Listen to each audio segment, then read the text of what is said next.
በስተመጨረሻ ብሩኬ እንግዲህ ነቅቷል ማለት ነው። ምክንያቱም እንግዲህ ምሳሌ ብሩኬን ተሰናብታው ልትሄድ ስትል እጇን ይዞ ጨብጧታል። ያ ማለት ምንድነው?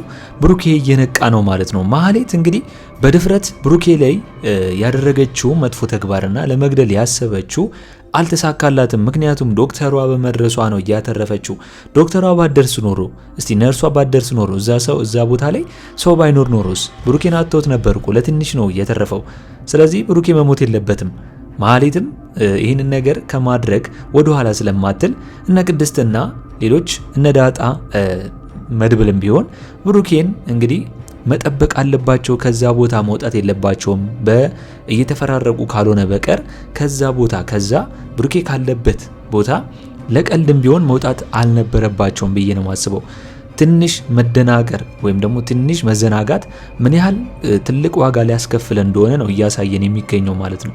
ስለዚህ አሁን ላይ እንግዲህ ማህሌት የቅድስቴንና የብሩኬን አንድነት ወይም ደግሞ ሁለቱ አንድ ላይ እንዳይሆኑ ስለምትፈልግ በእነሱ በመሃል እንደምትገባ ግልጽ ነው። ስለዚህ አሁን ላይ ምን ማድረግ አለባቸው? ብሩኬን መጠበቅ አለባቸው። ምክንያቱም አሁን ላይ ማህሌት እንግዲህ ብሩኬ ከቅድስት ጋር እንዲሆን ፍላጎቷ ስላልሆነ መቼም ቢሆን እነሱ እንዲተኙ መፍቀድ የለባቸው። ማህሌትን የእጇን ለመስጠት መጀመሪያ የራሳቸውን ሰው መጠበቅና መንከባከብ ይጠበቅባቸዋል ብዬ ነው ማስበው። ነገር ግን አሁን ላይ እንግዲህ ምሳሌ ብሩኬ ልትሰናበተው ስትል የጮችው የደነገጠችው ለምንድን ነው? ብሩኬ እንግዲህ ታሟል፣ ተኝቷል። ነቅቶ ይሆን ወይስ ምሳሌ ያየችው ወይም ደግሞ የደነገጠችው ሌላ ይሆን? ምክንያቱም እጇን በደንብ ነው የጨበጣት እንዳትሄድ ማለት ነው፣ እሷ ወደ ቤቷ ልትሰናበተው ስትል። እስቲ እናንተስ ብሩኬ ነቅቶ ይመስላችኋል ወይስ ለምን እንደዛ ይጮህ መሰላችሁ? ሁላችሁም በዚህ ጉዳይ ሀሳብ አስተያየታችሁን ኮሜንት ላይ ማስቀመጣችሁን እንዳትረሱ። እንግዲህ ምሳሌ ክፍል 175 ቶሎ እንዲለቀቅ ሁላችሁም ኮሜንት ላይ ክፍል 175 ቶሎ ይለቀቅልን በማለት ይህንን ቪዲዮ ላይክ በማድረግ ይጀምሩ።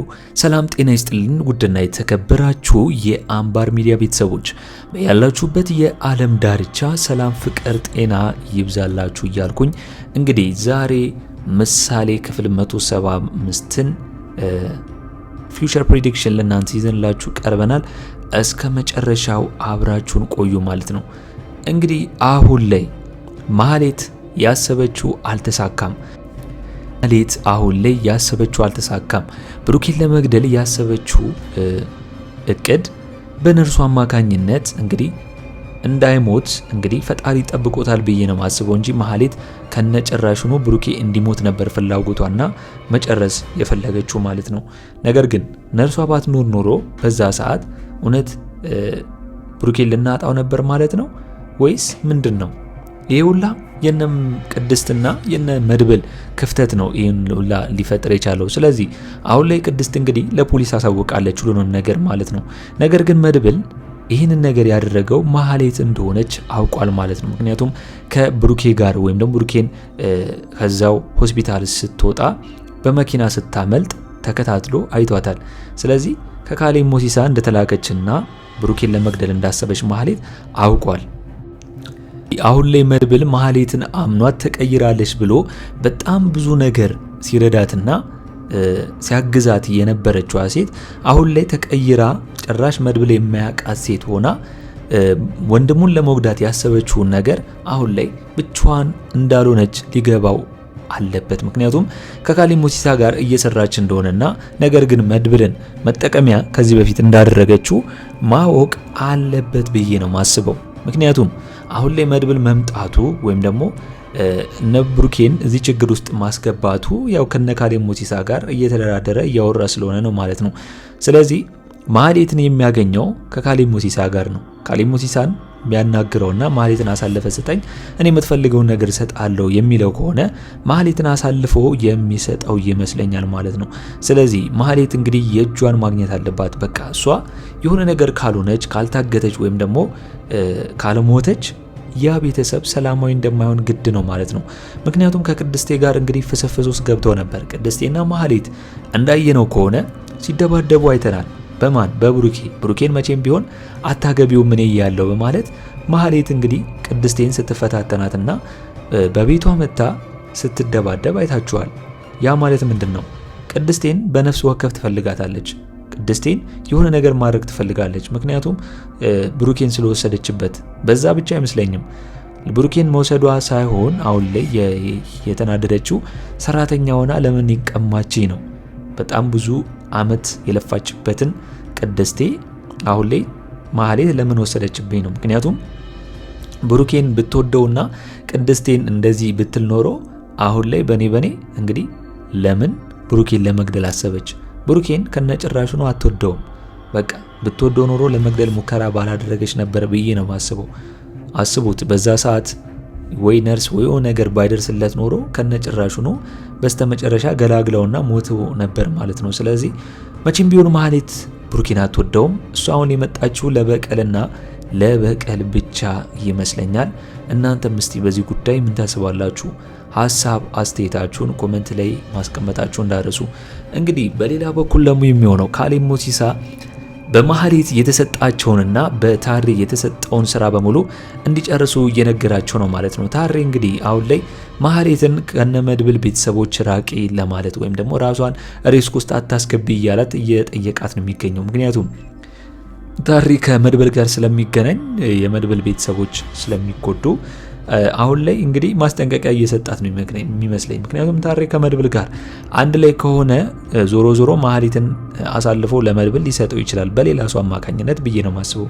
አሁን ግዴታ መድብል ማድረግ ያለበት ምንድነው? በታሬ በኩል ማህሌትን የሚያገኝበትን ዘዴ መፈለግ አለበት። ምክንያቱም አሁን ላይ ማህሌት እንግዲህ ታሬንም አማላ ወይም ደግሞ ከሱ ጋር የሆነ ነገር ለማድረግ ፈልጋ አስመስላ ታሬን ለመያዝና በቁጥጥር ስር ለማድረግ ፈልጋ ነበር።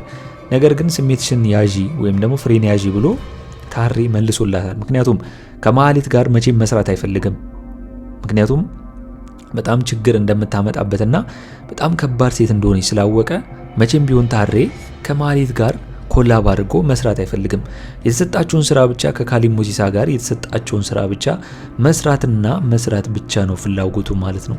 ስለዚህ አሁን ላይ እንግዲህ ማህሌት ሐሳቧ የዛም ቤተሰቦች አንድ በአንድ መጨረስ ነው እቅዷ።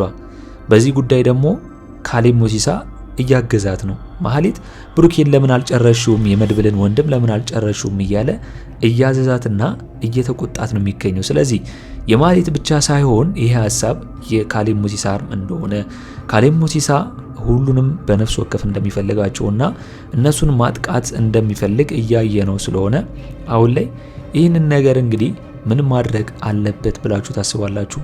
እስቲ አሁን ላይ መድብል ቤተሰቦቹን ወይም ደግሞ ወንድሙን እነ ምሳሌን፣ ቅድስትን ሁሉንም መጠበቅ የሚችለው ምን ማድረግ ቢችል ነው? ማህሌትን በታሬ በኩል አግኝቶ ካላገታት በስተቀርና ካልያዛት በስተቀር አሁንም እዚሁ ወንድሙን ለመግደል ሌላ ተጨማሪ ነገር ልታደርግ ትችላለች። ስለዚህ ብሩኬን ካልጠበቁ ሌላ ሊያጡ ይችላሉ ብዬ ነው ማስበው። በሌላ በኩል ደግሞ እንግዲህ የመድብል ጓደኛ አካብ እንደሚታወቀው ጓደኛው ሲሳይ ተብየው ከገጠር በጣም ከባድ ነገር ይዞ መጥቶ ያንን እንደዘረፉትና እንደወሰዱበት ይታወቃል። ያንን ለማስመለስ ደግሞ ከመድብል ጋር ተነጋግሯል። ያ ማለት ምንድነው? ኦፓል ማለት ነው። ሲሳይ የሚባለው የአካብ ጓደኛ ነበር። ያንን ኦፓል ስለወሰዱበት ያንን ኦፓል የወሰዱበትን ሰዎች ከመድብል ጋር ሆኖ ለማስመለስ እየሞከረ ነው ማለት ነው። ስለዚህ አሁን ላይ መድብል ደግሞ የራሱ የሆነ ችግር መጥቶበታል። ምክንያቱም ብሩኬን ለመግደል ድረስ መጡ ማለት ወንድሙን ሊያጣው ነበር ማለት ነው። ስለዚህ አሁን ላይ ከአካብ ጋር ያንን ስራ እንግዲህ ለመስራት ዝግጁ ነው። ነገር ግን የራሱ ችግር ስላለበት አሁን ላይ አካብ ከሲሳ ጋር ሆኖ እየተከታተሉት ነው። እንግዲህ መኪናውን ያየነው የማን መኪና ነው? ያ መኪና ያየነው የማን መኪና ነው? የነ ማህሌት ወይም ደግሞ የነ ካሌብ ሞሲሳ መኪና ነው ማለት ነው። ስለዚህ የአካብ ጓደኛ የሲሳይንም ኦፓል የወሰዱበትና የዘረፉበትም ሰዎች የነ ካሌብ ሞሲሳ ሰዎች እንዳይሆኑና ከወንድሙ ጋር አካብ እንዳይገናኝ ብዬ ነው የምፈራው።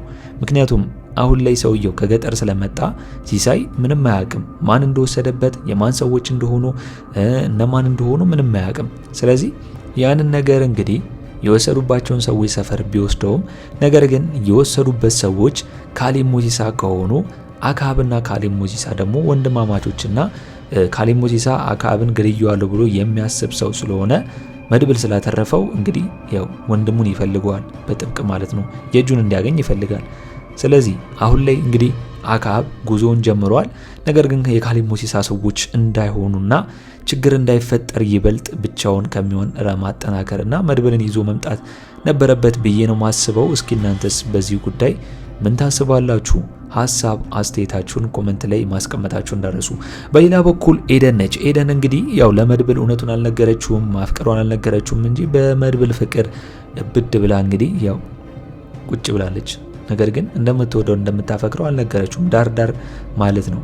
አሁን ላይ ዳጣ አውቃባታለች የኤደን ነገር እንዴት እንደሚቆላትና አሁን ላይ የፍላጎቷ ማን እንደሆነ አውቃለች። ያልተናገረችው ግን የራሱ የሆነ ምክንያት ወይም ደግሞ ጊዜው ይፈጃል ብላ ነው። ነገር ግን መድብል አሁን ላይ ኤደንን ለማቅረብ አልሞከረም። አሁን ላይ ያለበት ችግር በጣም ከባድ ችግርና ራሱ መፍታት እንዳለበት ተሰምቶት ኤደንን እንግዲህ አብሬ ለስራ ብትለውም ነገር ግን ይህ አይሆንም ብሎ አባሯታል ማለት ነው። ነገር ግን አሁን ላይ በስተመጨረሻ እኛ የምንፈልገው ምንድነው? ብሩኬ በህይወት መኖርና ማህሌት የእጇን እንድታገኝ ነው። ብሩኬ መዳን አለበት፣ መሞት የለበትም።